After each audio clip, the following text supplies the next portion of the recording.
Hello welcome back student. Standard 9 का chapter number 5 introduction of Euclid theorem वो चल रहा था हमारा। उसमें हमने अभी तक जो उसकी टर्म्स थे यूक्लिड्स के इस थियरम को समझने के लिए जो भी टर्म थी वो हमने देखा। फिर उसके कुछ थियरम्स थे वो देखे, कुछ एजम्पशंस थे वो देखे। अब हमने स्टार्ट की है एक्सरसाइज हमारी 5.1। उसके अंदर जो फर्स्ट क्वेश्चन था ट्रू एंड फॉल्स वाला वो हमने कंप्लीट कर दिया है रीजन के साथ। अब हम पहुंचे हैं क्वेश्चन नंबर 2 पे। तो सेकंड नंबर का क्वेश्चन है वो हमें क्या कहता है वो हम देखते हैं पहले। Give the definition for each of the following term. आपको नीचे कुछ टर्म्स दी गई है, उसकी आपको डेफिनेशन लिखनी है, डिफाइन करना है। Are there other terms that need to be defined first। इस टर्म को समझने के लिए कुछ ऐसी टर्म है क्या जो हमें आनी होती है, आनी चाहिए, जो आपको याद होनी चाहिए, ऐसी कोई टर्म है? what are they है तो कौन कौन सी है? and how might you define them और उसको हम डिफाइन कैसे करें? तो हम स्टार्ट करते हैं। हमारी टर्म्स पहले दी गई है तो पहले हम उसके पहले कुछ क्वेश्चंस के आंसर है वो दे देते हैं। जैसे कि यहाँ आपको टर्म दी गई है parallel lines, perpendicular lines, line segment, radius of a circle and square. ये सारी टर्म समझने के लिए हमें पहले इंफॉर्मेशन किसकी चाहिए? पॉइंट के बारे में इंफॉर्मेशन चाहिए, रे, लाइन, एंगल, सर्कल, क्वाड्रिलेटर, इन सभी की इंफॉर्मेशन होनी चाहिए। ओके, तो हम पहले जो क्वेश्चन पूछा था हमें, क्या इस टर्म को समझने के लिए कोई और टर्म चाहिए? तो हम पहले उसका आंसर लिख लेते हैं। आंसर लिखेंगे यस। स्टार्ट हो गया है यहां से answer. Yes, we need to have an idea of, to have an idea of a point, line, ray, angles, circles and quadrilaters। इन सभी के बारे में हमें इंफॉर्मेशन होनी चाहिए। ओके, तो हम आगे अब देखते हैं जो हमें टर्म्स दी गई है उन टर्म्स को हम समझते हैं। फर्स्ट टर्म है हमें दी गई है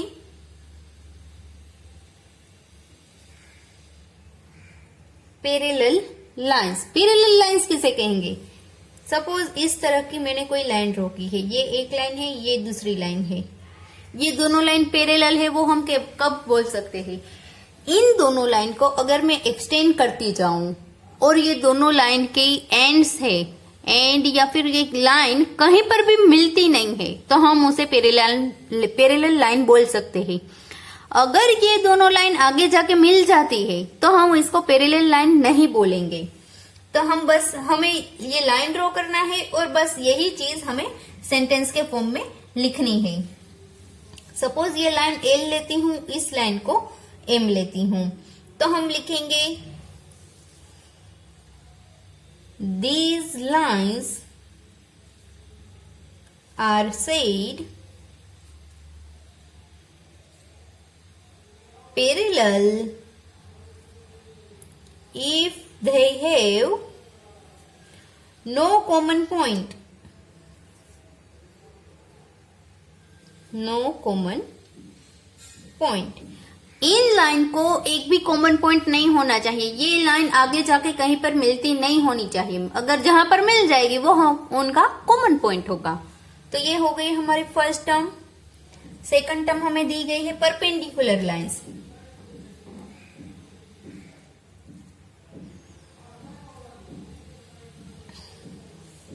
परपेंडिकुलर लाइंस किसे बोलेंगे? इस तरह की लाइन अगर ड्रॉ की गई है, जैसे कि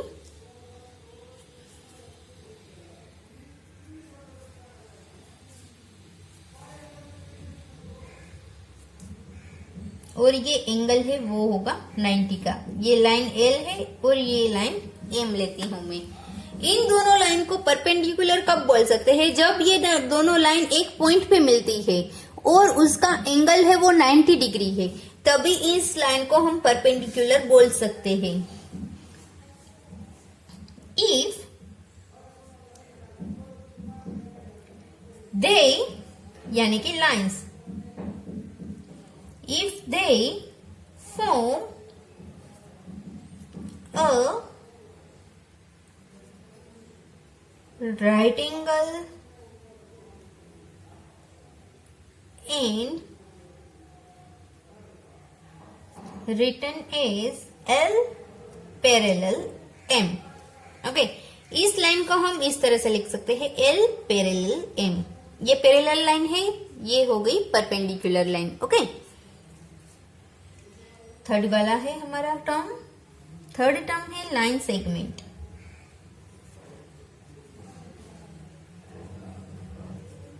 लाइन सेगमेंट किसे बोलेंगे? लाइन सेगमेंट सिंपल है, दो पॉइंट है हमारे पास, उन दोनों को हम स्ट्रेट लाइन से ज्वाइंट करें, उसको हम बोलेंगे लाइन सेगमेंट।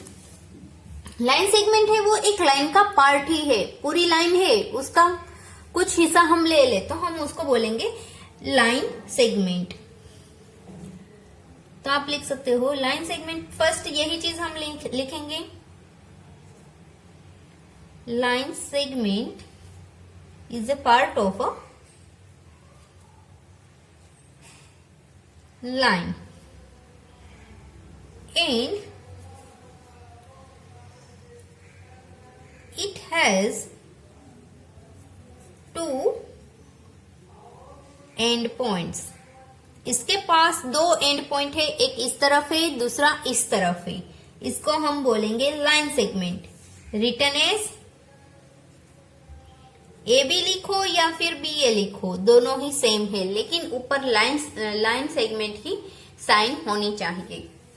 उसके बाद फोर्थ टर्म है हमारी, वो है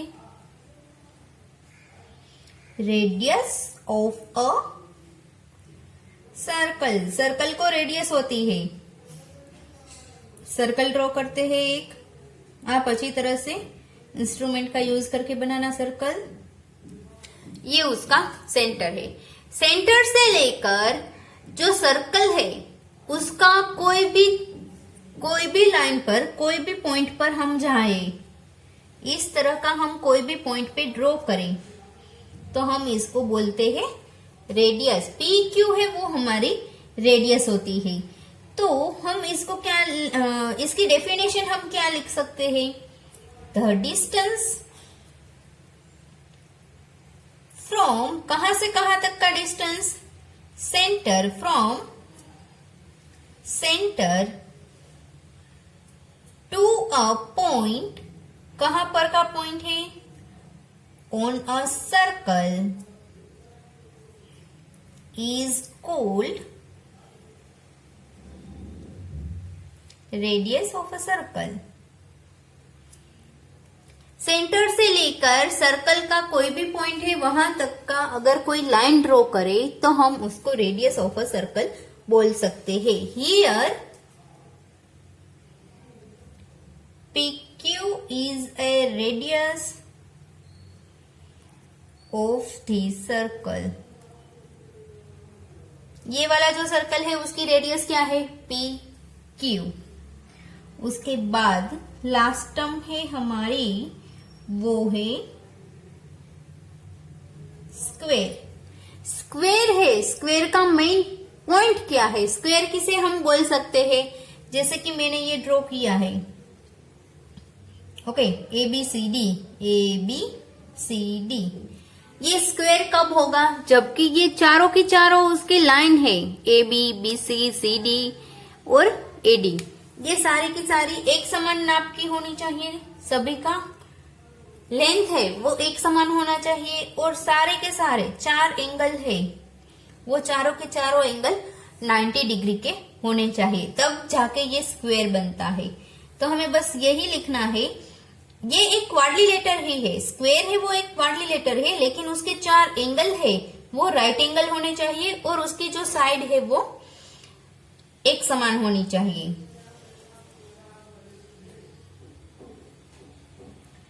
it is a quadrilateral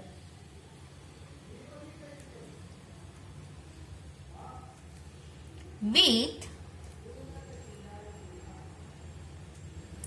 4 right angle and 4 equal length sides।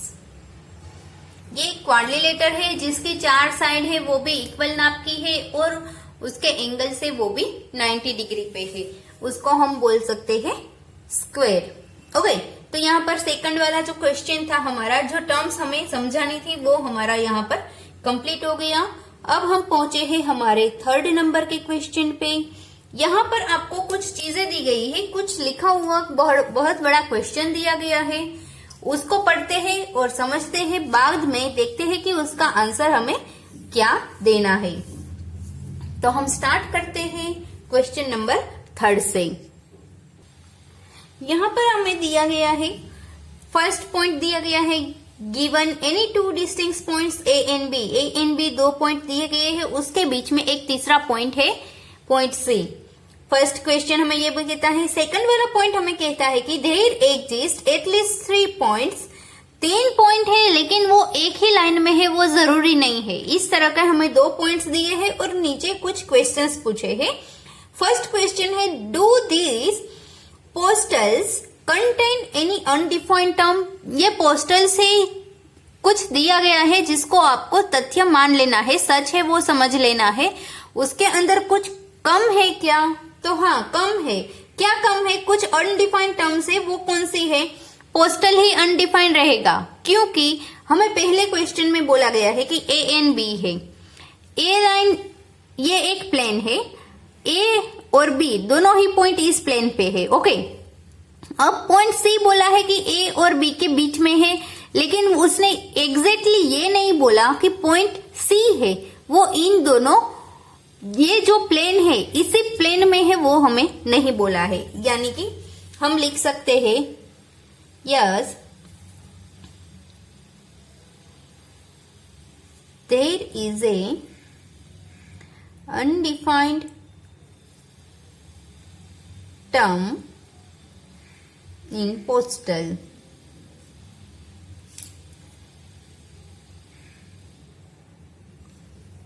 Okay, कौन सी टर्म है?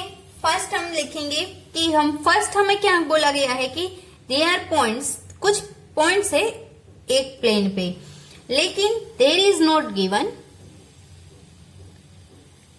There is not clearly say that the point C is in the same plane where A and B are। A and B जहां पर है वहां पर ही point C है, वो हमें नहीं बोला गया है। और फर्स्ट वाला पॉइंट है उसमें हमें कहा ही नहीं गया है कि उसमें पॉइंट है कोई। In first postal there is no information about any point in same plane। Okay, उसके बाद हमें दूसरा क्वेश्चन है, आर दिस पोस्टुलेट्स कंसिस्टेंट, क्या वो सही है? तो क्या हाँ, वो सही है, उसके सिचुएशन के हिसाब से सही है। Yes these postulates are consist। Okay, first situation point कहां पर है? फर्स्ट सिचुएशन हमें क्या बोल रहा है कि इन दोनों के बीच है, तो हम उसको शॉर्ट फॉर्म में लिखेंगे, point C is lying point C is lying on the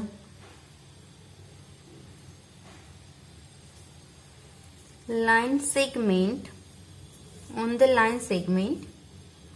AB. Okay, in between AB. First postulate है वो जो हमें दिया गया है वो ऐसा बोल रहा है कि ये इन दोनों के बीच में है, जबकि दूसरा है वो क्या बोल रहा है, वो ऐसा बोल रहा है point C does not line on the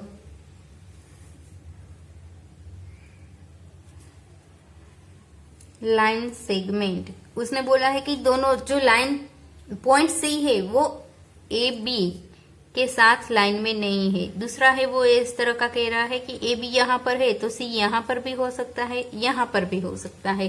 compulsory नहीं है कि वो उसके बीच में ही होना चाहिए। ओके, दोनों ही का अलग अलग पर्टिकुलर सेंटेंस का पर्टिकुलर मीनिंग है। तो लास्ट क्वेश्चन आपको है, do they follow the Euclid's postulates. Euclid's का क्या पोस्ट्यूलेट है, उनको ये कंसिडर कर रहे हैं, क्या वो सही है? यूक्लिड्स वो ऐसा कुछ नहीं कह रहा है, यूक्लिड्स सिर्फ ऐसा ही बोल रहा है लाइन सेगमेंट है उसके 2 पॉइंट ही होने चाहिए, उसमें पॉइंट C के बारे में कोई इंफॉर्मेशन ही नहीं दी है। तो हम लिखेंगे नहीं, नो दे डोंट फॉलो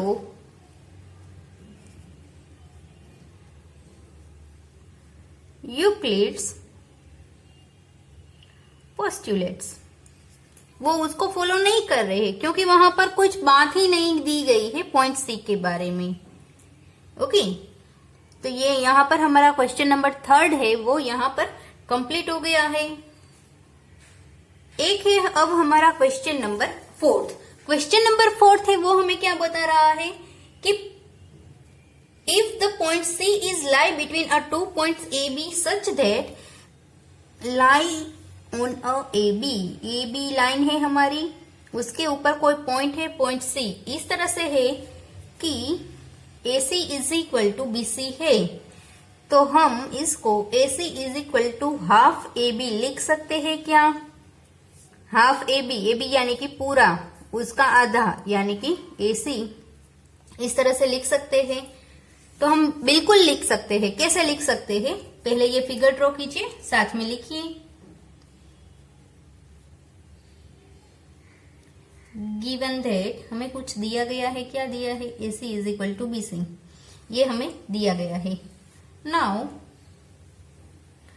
अब इनके अंदर AC है, इसमें मैं अगर BC ऐड कर सकती हूँ, या फिर AC तो हमें दिया गया है, फिर से मैं इसको AC ऐड कर देती हूँ। Now add AC on both side of equation 1, इसको इक्वेशन 1 दे देती हूँ। So we can write that AC plus AC is equal to BC plus AC। ये हो गया 2AC, जबकि सामने BC और AC दोनों का एडिशन AB हम लिख सकते हैं क्योंकि AB is equal to AC plus BC। तो मैं यहाँ AC is equal to AB, ये 2 सामने की साइड ले जा सकती हूँ।